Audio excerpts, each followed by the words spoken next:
এখন রাতে 11:15 বাজে। আর এই দেখুন স্থলপদ্ম কুড়ি ফুটতে লেগেছে। অনেক কটা কুড়ি ঝরে পড়ে গেছে নষ্ট হয়ে গিয়ে রোদের কারণে।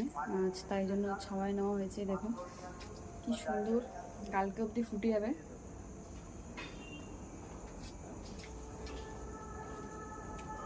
পিঙ্ক, একদম পিঙ্ক, কালকে ফুটবে।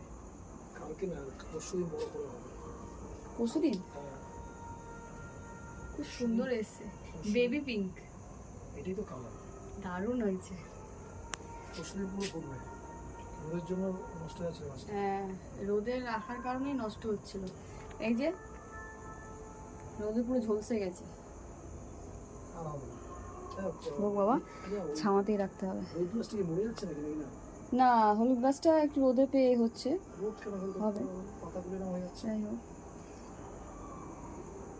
আচ্ছা কারি পাতা গাছটা বলেছে ওষুধ দিতে। আজকে আমি আনতে ভুলে গেছি, কালকে দেখবো।